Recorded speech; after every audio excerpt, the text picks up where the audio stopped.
let's talk signs from the spirit world. So people often ask this question, what is a sign? How do I know what a sign is? Or is something that I've seen a sign? So think about things that we often associate with signs from spirit.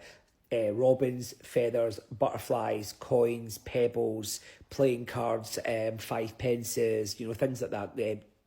Quarters if you're in the States, and people put these signs as, oh, it's a sign from my loved one in spirit. Well, of course it would be.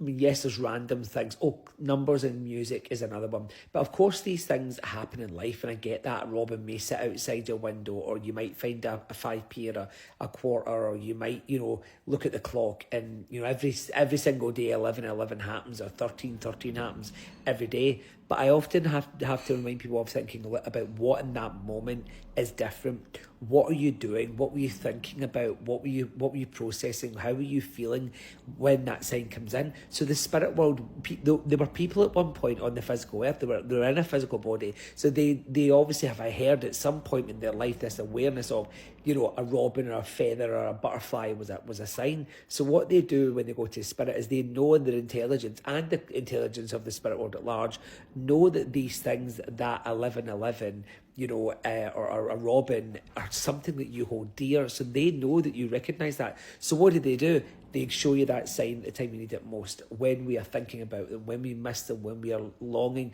when we have pain inside us that maybe we don't even recognise what it is, when we feel lonely, when we're in an argument with somebody in our family, or whatever it may be.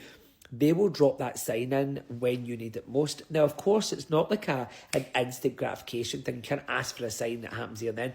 But have to build their energy and make things happen and stuff. So don't just put it down to you ask for a sign, you look, it doesn't happen, you move on. But 3 days later, you find a feather in your bread cupboard and you think, oh, how did that get there? You lift it out and put it in the bin.